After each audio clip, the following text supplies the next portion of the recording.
Vamos a cantarle a nuestro Rey, a nuestro soberano, a nuestro consejero y Dios fuerte, admirable. Aleluya. Gloria a ti, Jesús. Rey de reyes, Señor de señores, admirable. Consejero, Dios fuerte, Emmanuel, Dios con nosotros. El Cordero que fue inmolado, eres digno. Aleluya.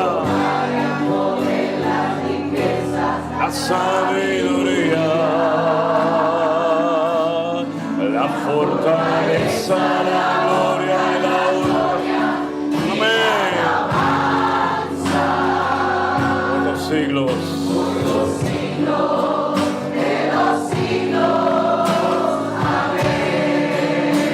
Síguelo conmigo. Rey de reyes, Señor de señores, admirable. Consejero, Dios fuerte, Emmanuel, Dios con nosotros. el Cordero que fue inmolado, eres digno de tomar el poder, las riquezas, la sabiduría, la fortaleza, la honra, la gloria. ¡Hey!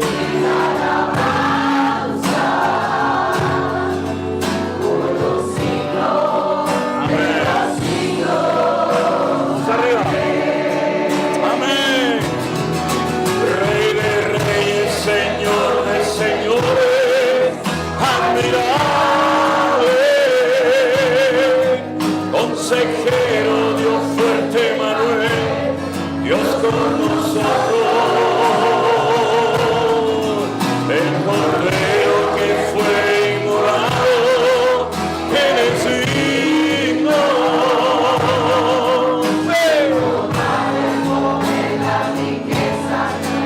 Sabiduría, la fortaleza, la honra, la gloria. Amén, sí, Señor. Una vez más, síguelo conmigo. Rey de reyes, Señor de señores, admirable. Consejero, Dios fuerte, Emmanuel, Dios con nosotros. El Cordero que fue inmolado, eres digno de tomar el poder, las riquezas, la sabiduría. ¡Vamos! Fortaleza, la honra, la gloria.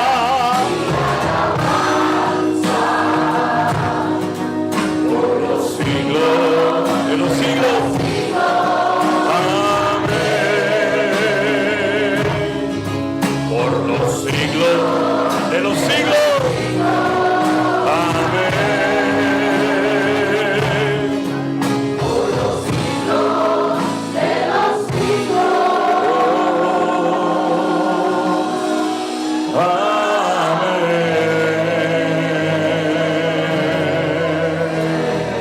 Aleluya. Gracias, Señor. Fuerte este aplauso a nuestro Dios. Amén. Amén. Amén. Amén. Amén. Amén. Gloria a tu nombre, Jesús. Pueden tomar asiento, mis hermanos. Aleluya. Gracias, Señor Jesús. Gracias. Me viene a la cabeza cuando el apóstol Juan estaba desterrado en la isla de Patmos, y dice la palabra del Señor que de repente ve en una visión una multitud enorme, una multitud que dice que no se podía contar, una multitud de todas las naciones, pueblos, tribus y lenguas. Y uno de los ancianos que estaban allí en aquella visión le dice a Juan: ¿estos quiénes son? esta multitud enorme, incontable. ¿Quiénes son esta gente? ¿De dónde vienen? ¿De dónde han salido? Y qué tremendo que en aquel momento Juan no tuvo una respuesta, ¿no? Juan no pudo decir, bueno, pues estos son, sino que él dijo, Señor, yo no sé quiénes son. Yo no sé ni siquiera de dónde vienen. Y entonces dice que lloraba y le dice uno de los ancianos, estos son los que han salido de la gran tribulación, los que han lavado sus ropas en la sangre del Cordero y no se han contaminado, ¿verdad? Y entonces comienzan una serie de revelaciones y una serie de sueños y una serie de cosas tremendas que transformaron la vida de este hombre, que cuenta la historia secular que fue el último superviviente de los discípulos de Cristo, que intentaron matarlo de muchas formas y muchas veces, pero no había manera. Es como que había una especie de protección sobrenatural alrededor de él, hasta que al final el Imperio Romano dice, cojan a este viejo y me lo tiran allí en la isla de Patmos, que se muera de hambre, de frío, de sed o de lo que sea, ¿no? Y este hombre ya casi con 100 años o tal vez más, cuando ya prácticamente uno pues con 100 y pico de años, pues pocas cosas puede hacer en la vida, un hombre que llevaba como mínimo calculo yo, gracias hermano, como mínimo 70 años de ministerio. Porque si, imagínense ustedes que desde los 30 años está sirviendo al Señor como discípulo y ya ronda los 100 años, pues los últimos 70 años de su vida ha estado sirviendo al Señor. Y bueno, ¿qué más puede recibir? ¿Qué más puede ver o aprender una persona con 70 años de ministerio? Hace poco conocí a un pastor que llevaba 50 años de ministerio, pero nunca he oído de alguien que llevara 70 años sirviendo al Señor y de una forma tan activa, ¿no? Pero es que el Señor le había dado una promesa. Dice que Él verá mi retorno, ¿verdad? Él no morirá hasta que vea mi retorno. Entonces algunos discípulos dijeron, el Señor le ha prometido que Él no va a morir nunca. Y Él mismo aclara en su evangelio, dice, no, eso no fue lo que me dijo el Señor. El Señor lo que me dijo es que yo voy a quedar hasta que Él venga. Y evidentemente en visión, el apóstol Juan vio el retorno del Señor Jesucristo y entonces le dice el Señor, bueno, apunta ahí lo que yo te voy a decir ahora, y le da una revelación que las tenemos en el libro del Apocalipsis o en el libro de Revelación, y tú dices, mira, ni todo el evangelio de Juan, ni todas las cartas de Pablo, ni todas las cartas de Pedro, ni todas las cartas y la información que nos da Santiago y otros discípulos del Señor con sus evangelios se pueden comparar con la información que este hombre recibe acerca de la figura y de la persona del Señor Jesucristo. Tú ponte un día a contar o anotar si quieres la cantidad de títulos y de nombres que le da el libro del Apocalipsis al Señor Jesucristo y te quedas sorprendido. Si no tuviéramos el Apocalipsis, hay muchos títulos que Cristo recibe que no los cuenta ni Mateo, ni Marcos, ni Lucas, ni Juan, ni Hechos, ni Romanos, ni Primera de Corintios, ningún libro. Es decir, que cuando uno dice ya estoy al final de la carrera, del ocaso de la vida, cuando ya prácticamente lo he hecho y lo he vivido todo, resulta que ahora el Señor dice, sí, pues ahora es cuando va a empezar una nueva revelación y frescura a tu vida, ¿no? Y ese es nuestro Dios, ¿no? Un Dios que para Él no tenemos que sentirnos en ningún momento como un mueble viejo, ¿no? Sí, bueno, ¿y ahora dónde me meto? Ya los hijos me casaron, los nietos a veces vienen, otras veces no vienen, y yo estoy como el mono saltando de rama en rama, de hogar en hogar, y no sé ni dónde meterme. Pero para el Señor no hay nadie demasiado viejo. El Señor tiene siempre sorpresas, y nosotros no elegimos ni el día, ni la hora, ni el lugar de nuestro nacimiento, y tampoco podremos elegir el día, la hora y el lugar de nuestra partida a su presencia, ¿no? Pero lo que está bien claro es que en el Señor hay una renovación constante y permanente, y eso es lo que tenemos que anhelar, hermanos, cada día, ser renovados en todo, ser renovados en la fe, en nuestra forma de predicar, nuestra forma de orar, renovados en el amor, renovados en todo, porque en Cristo hay renovación constante y permanente. Amén, hermanos. Como decían aquellos, nos renovamos o morimos, ¿verdad? Bueno, mis queridos hermanos, estamos tan contentos de que ustedes están con nosotros en esta noche. ¿Cuántos años llevan casados? 23. Upa. A ver, pónganse de acuerdo. 2000, en el 2000 no sé.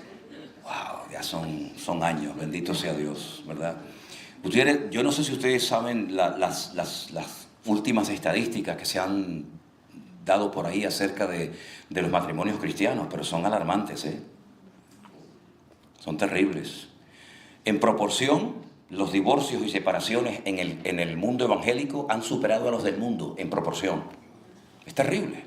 Eso en mi época, cuando yo acepté al Señor, era impensable, ¿no? Que un cristiano se separara o se divorciara del marido o terminaran de mala manera o incluso en un pastor divorciado. Eso ya era una cosa impensable, ¿no? Sin embargo, lamentablemente, ¿verdad? Cuántas parejas terminan destruidas, unos por un lado, otros por otro, los niños en medio que no saben si ir con uno, si ir con otro. Es tremendo. El ataque a la familia en los últimos años es brutal. Créame sinceramente que es tremendo, tremendo, ¿no? Y que el Señor nos guarde, ¿sabes? Que el Señor nos guarde, porque si no, a mí eso no me va a pasar nunca. Ten cuidado, amigo, que a veces los que más hablan y los que más presumen. Hay un refrán que dice, dime de qué presumes y te diré de qué careces. Entonces, qué bonito, ¿no? Que ustedes quieren venir esta tarde ante la presencia del Señor para renovar sus votos, para confirmar su deseo de seguir juntos hasta que la muerte os separe, como dice la palabra del Señor. Déjenme que les leas una porción de la carta de Pablo a los Efesios, en el capítulo 5. Efesios capítulo 5 dice en el verso 21, someteos unos a otros en el temor de Dios. Parece así tan fácil leerlo, pero vivimos en una época en la que nadie se quiere someter a nadie, nadie quiere obedecer a nadie, ¿verdad? Pero el Señor dice, sométanse unos a otros, no tengan miedo, no van a perder libertad, al contrario, van a ser más libres.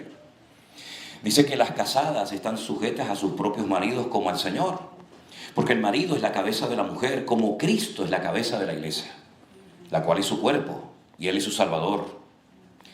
Así que como la iglesia está sujeta a Cristo, pues que también las casadas lo estén a sus maridos en todo.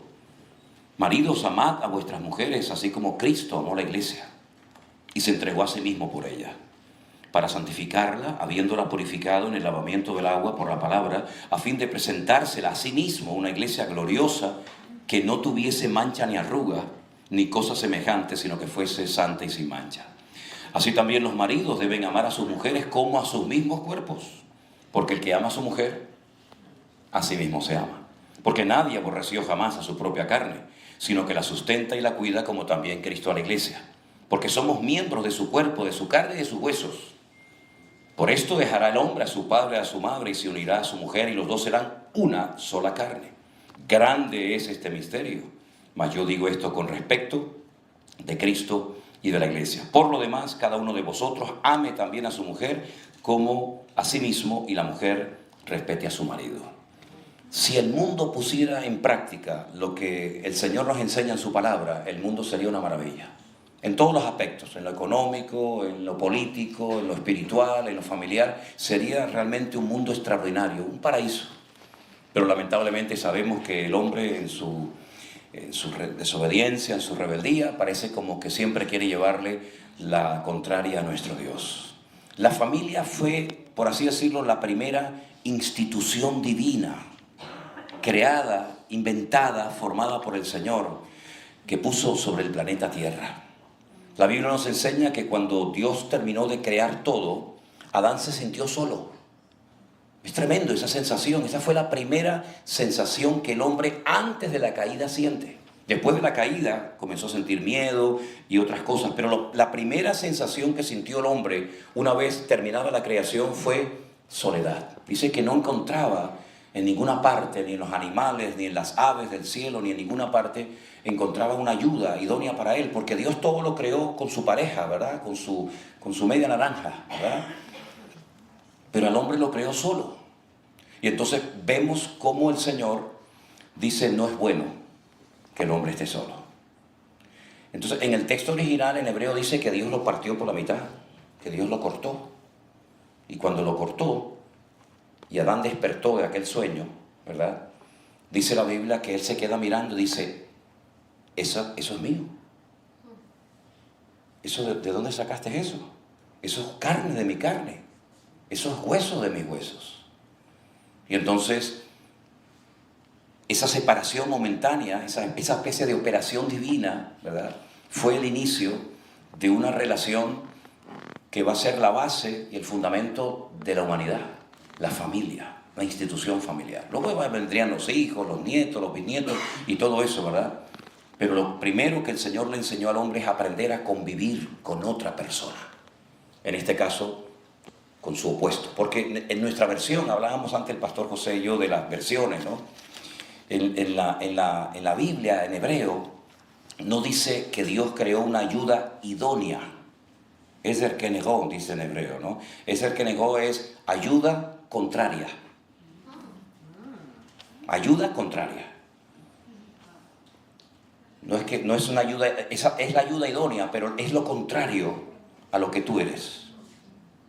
Por eso muchas veces dice, uy, pero ¿qué pasa aquí? Porque yo digo blanco y ella dice negro, yo digo arriba y ella dice abajo. Es que es la ayuda contraria, para que aprendan a convivir a pesar de las diferencias de opinión. Porque cuando todos opinan igual que tú, pues bueno, aparentemente es fácil la convivencia.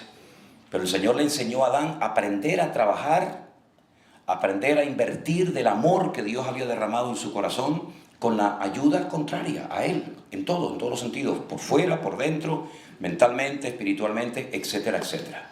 Ahora, fíjate qué interesante que cuando Dios los creó, Él se metió en la vida de ellos. Ustedes saben que, como dijo el Señor, ni una J ni una tilde. La J es la letra Yod, es como un ganchito así, que es la letra más pequeñita. De hecho, es tan pequeñita que a veces hasta ni se ve en los escritos muy antiguos. Y esa letra Yod, forma parte del nombre propio de Él. El nombre propio de Dios se llama el tetragramatón, que son 4 letras Yod, Hei, Vav, Hei. Y cuando tú ves, por ejemplo, la estructura gramatical de la palabra hombre, tú ves que esa letra Yod está ahí en el hombre, pero no está en la mujer. Esa letra Yod no está en la mujer, pero está la otra letra del nombre de Dios, que es la letra Hei. Es una letra que tiene una abertura por arriba y por abajo, porque cada letra de la Biblia tiene una explicación. Y en este caso la letra Hei nos habla acerca de que el hombre puede comunicarse con Dios, ¿verdad? Tú entras a la presencia de Dios y puedes llegar a su presencia. Pero cuando el hombre pecó, dice que pecó, y eso se llama Het, y la letra Het es totalmente cerrada. Ya esa abertura se cerró, ya no puedes tener comunión con Dios, tú la has cortado, ¿verdad? Entonces lo que Dios hace es poner de su esencia en la estructura gramatical de la palabra hombre y en la palabra mujer. Y entonces si juntas esas 2 letras formas el nombre Yah. Y Yah es como el diminutivo de Dios. No hay salmos que dice alabada Yah, alabada a Dios, ¿verdad? Entonces, qué interesante que cuando tú ves la palabra hombre, Ish, la palabra mujer, Isha, tú ves que Dios está ahí, tú lo ves con tus propios ojos. Pero si por ejemplo pones hombre, hombre, no sale, no lo ves. No ves a Dios por ninguna parte. Si pones mujer con mujer, tampoco, no casa el asunto. Pero solamente en la relación establecida por Dios, en el orden divino, es donde Dios está. Ahora, ¿qué ocurre? Bueno, es algo tremendo. Si tú quitas esa letra del nombre de Dios, del hombre, y quitas esa letra del nombre de Dios, Hei, de la mujer, la palabra se puede seguir leyendo, pero ya no significa hombre y mujer, sino que por quitarle una letra ahora dice, lo que antes decía hombre ahora dice fuego, y lo que antes decía mujer ahora dice destrucción. Fuego y destrucción, porque yo no estoy, se van a terminar destruyendo. ¿Qué es lo que pasa cuando Dios no está? Se derrumba todo abajo, porque no hay base, no hay Dios. Entonces, ¿sobre qué edificamos? Sobre una herencia. Oye, vamos a unir al niño con la niña porque así nos juntamos las fortunas y entonces somos más poderosos, o sobre la belleza, o sobre no sé qué. Pero eso funciona un tiempo, pero tarde o temprano se desmorona. Cuando vienen los vientos, cuando vienen los huracanes, cuando viene con ímpetu la lluvia, dice que la casa se desmoronó y fue grande la ruina porque no tenía el fundamento sólido de la palabra de Dios, ¿verdad? Pero sin embargo la otra casa permaneció. ¿Por qué? Porque tenía fundamento. Y nadie puede poner otro fundamento que el que está puesto, el cual es Jesucristo. ¿Se dan cuenta? Entonces qué hermoso, ¿verdad? Cuando Dios está en la unidad del hombre con su mujer, ¿verdad? Ahora, hay una palabra en la Biblia que es muy interesante y se repite muy pocas veces, pero cada vez que se repite hay que abrir bien los ojos porque hay ahí un mensaje muy profundo de lo que quiere decir ese texto. Por ejemplo, los judíos todos los días, eso es lo primero que aprenden los niños antes de ir a la escuela, todas las mañanas, con sus ojitos cerrados y con su mano aquí así en la frente, formando así esta letra que es Shin, Dale, Shin, Yod, que es Shaddai, Shaddai, La ponen así y entonces ellos dicen todos los días, por la mañana, al acostarse, Adonai Eloheinu, Adonai Echad. Shema Israel, escucha Israel, Adonai Eloheinu, nuestro Dios, Echad, es uno. Y lo repiten constantemente. Cuando tú lees esa declaración que dice, por esto dejará el hombre a su padre y su madre y serán uno, es la misma palabra que define la naturaleza de Dios, que son uno. Quiero que crean y que estén unidos, perfectos en unidad, como tú y yo somos uno. Es decir, que esos dos, ese hombre y esa mujer, con la bendición de Dios, pueden llegar a ser uno, con la bendición de Dios. Pero sin la bendición de Dios es totalmente imposible la convivencia. ¿Te das cuenta? Por lo tanto, el matrimonio es algo tan sagrado que el diablo lo odia. La familia es algo tan maravilloso que Satanás odia lo que nunca jamás podrá tener. Porque Satanás es un ser dominado por la envidia y por los celos. Él no tiene amigos. Satanás no tiene pastores, no tiene iglesia, no tiene padre, no tiene madre, no tiene hijo, no tiene familia, no tiene nada. Es un ser errante, amargado, frustrado, todo le ha salido mal. Sabe perfectamente cuál va a ser su destino eterno. Por lo tanto, cuando él ve que dos criaturas inferiores en cuanto a creación, comparándolo con como Dios lo creó a él, que pueden llegar a amarse, a respetarse, a alabar a Dios, a trabajar juntos, a estar toda una vida juntos, eso a él lo pone tremendamente nervioso, porque él eso nunca lo tendrá jamás, por los siglos de los siglos jamás lo podrá tener. Y por eso él ataca a la familia, o entra por el hombre, o entra por la mujer, o después entra por los hijos, o entra por esto, o entra por aquello. Y entonces cuando ustedes comienzan a leer el libro de Proverbios, ¿verdad?, que fue escrito por Salomón, Salomón comienza a repetir en alta voz y pone por escrito las enseñanzas elementales y básicas que él recibió de su padre David cuando era pequeño y era niño. Y el padre decía que no te enamores de la mujer ajena, porque entonces eres como el buey sin sentido que va al matadero. Y comienza a darle consejos, porque David vivió en carne propia lo que fue salir de la cobertura de Dios, de ser uno con su mujer y robarle al enemigo la unidad que no le correspondía tener a él. ¿Te das cuenta? Entonces por eso la familia está en el punto de mira y en el punto número 1 en la lista de Satanás, porque él quiere a toda costa destruir la unidad familiar. Y por eso él crea, entre comillas, nuevos modelos. Por ejemplo, en España se dice, bueno, ya no solamente existe la familia tradicional, sino que ahora hay otros modelos de familia.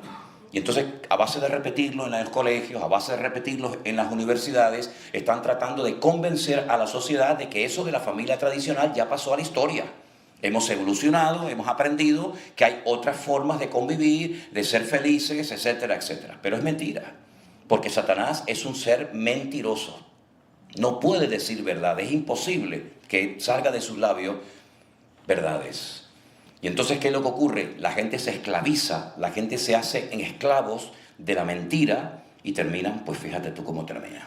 Porque Jesús dijo, conoceréis la verdad y la verdad en sí misma os hará libres. Si el efecto de la verdad es la libertad, el efecto de la mentira es la esclavitud y la muerte. ¿Te das cuenta? Entonces, queridos hermanos, cuando leemos en la palabra de Dios que el Señor le dice a los varones, amad a vuestras mujeres como Cristo amó a la iglesia, uno se pregunta, ¿por qué recurrió a la figura de Cristo para decirle al hombre, tienes que amar a tu mujer como Cristo amó a la iglesia? Porque nadie amó tanto a la iglesia, a su amada esposa, como Cristo. Si tú dices, bueno, vamos a ver la vida de Abraham. Abraham es el padre de la fe, pero en este caso no lo podemos poner como ejemplo, porque cuando su esposa le propone algo, que uno dice, no, es que era la costumbre de la época, bueno, habría que hablar mucho acerca de eso. Cuando ella le propone que como no viene el hijo de la promesa, tenga relaciones con su sierva, él dijo, está bien, y le salió el tiro por la culata. Luego no es un ejemplo de un hombre que es fiel hasta la muerte con su esposa. Por lo tanto no me sirve decir, maridos, amad a vuestras mujeres como Abraham amó a Sara. Bueno, vamos a ver la vida entonces de por ejemplo, el nieto de Jacob. Bueno, y si vamos a la vida de Jacob, tenía 1, 2, 3, 4 y no tuvo más porque no tuvo tiempo, ¿no? ¿Verdad? O vamos a ver, amad a vuestras mujeres como Salomón amó ¿a quién amó? Si Salomón tenía, yo no sé cómo hacía este pobre hombre, ¿verdad? Entonces no hay un modelo, hay modelos para decir, vamos a imitar la fe de Abraham, vamos a imitar la valentía y el coraje de David, vamos a imitar la sabiduría de... Pero cuando el Señor dice, un momento, vamos a hablar de lo más sagrado, vamos a hablar de la familia, Él se mete en medio. Yo quiero que la ames a ella como yo he amado a la iglesia, que me entregué a sí mismo por ella y sigo edificándola y sigo alimentándola y sigo tratándola. Y entonces, claro, el listón que nos pone el Señor a nosotros, mi hermano, es tremendo. Pero esa es nuestra meta y ese es nuestro objetivo y ahí estamos. Porque la casa es el taller donde Dios trata con nuestro carácter. La casa, la familia, es el hogar donde después, posteriormente, los hijos aprenderán el ejemplo, no solo de las palabras, sino el ejemplo que papá y mamá le dieron cuando estaban bajo su techo, bajo su cobertura. Entonces, por eso tenemos que doblar la guardia y cuidar de nuestras familias, ¿verdad? Y orar, guardar nuestros ojos, guardar lo que se ve, guardar lo que entra, guardar lo que se comenta, guardar lo que se comparte, porque se puede traer bendición al hogar o se puede traer división y veneno y terminando destruyendo algo tan maravilloso como es la familia. Fíjate que cuando el Señor le quiere dar una mujer a Adán, lo duerme, lo anestesia y se queda en un sueño profundo. Y cuando está en ese sueño profundo, extrae de dentro de él la que va a ser en el futuro su esposa. Y eso es como una metáfora, eso es como un ejemplo, tipifica algo que iba a ocurrir en el futuro, en la misma persona de Cristo. Cuando a Cristo lo matan y queda dormido durante 3 días en la tumba, con heridas por todas partes, pero cuando sale se da cuenta de que ese sueño profundo de la muerte y esas heridas tremendas que lo dejaron marcado por la eternidad, el cordero inmolado, pues lo que ha hecho es que ha nacido su novia y su esposa, que es su querida iglesia. ¿Cuántos dicen amén? Entonces nosotros tenemos que vivir en nuestra casa lo que Cristo hizo espiritualmente por todos y por cada uno de nosotros. Por lo tanto, estamos hablando palabras mayores. Esto es lo más sagrado de la vida. Por eso Pablo, por ejemplo, a algunas mujeres jóvenes que eran viudas, les animaba a que se volvieran a casar, ¿verdad? Y por eso la palabra de Dios nos enseña que el matrimonio goza de la bendición y del favor y del respaldo de Dios, porque es lo que más se asemeja a la relación espiritual de Cristo con la iglesia y de la iglesia con Cristo. Lamentablemente, a veces el matrimonio no es un buen botón de muestra de cómo Cristo ama a la iglesia, pero por eso tenemos que orar y dejarnos tratar y dejarnos moldear para que nuestra familia sea un referente, un punto de referencia del amor, del respeto, del perdón, de la unidad que tiene que reinar en la casa del Señor. Amén, hermanos. Amén. Bueno, mis queridos hermanos, si ustedes se quieren...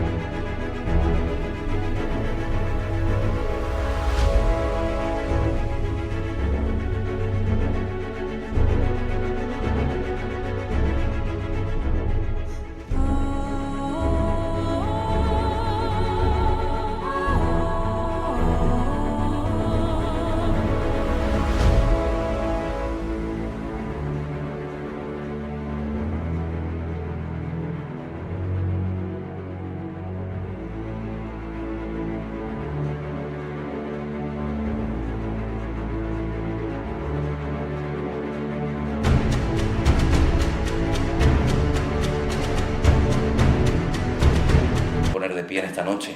No, ellos. Eso es, gloria a Dios. Alabado sea nuestro Dios. A mí me hubiera gustado que me hubieran puesto aquí los nombres con sus apellidos de cada uno de ellos. Paulo Reyes, ok. Ok. Mi hermano Paulo Reyes, usted delante del Señor que está esta noche en este salón y delante de todos nosotros como testigos, Usted promete amar, respetar y bendecir a su esposa todos los días, con la ayuda del Señor, por supuesto, hasta que la muerte lo separe de ella. ¿Sí? Gloria a Dios. Y usted, mi querida hermana, usted promete delante de Dios y de todos los hermanos que estamos aquí presentes también amar, respetar y apoyar a su marido en todo hasta que la muerte os separe. Gloria a Dios. ¿Han traído anillitos o algo? Ay, qué lindo, gloria a Dios. Pues aproveche, hermano, aproveche, póngale ahí su anillito. Gloria a Dios. Qué bueno.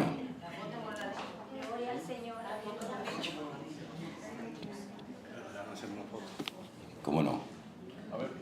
Eso, para sacarles una foto para la posteridad. Bendito sea Dios. Mira para acá.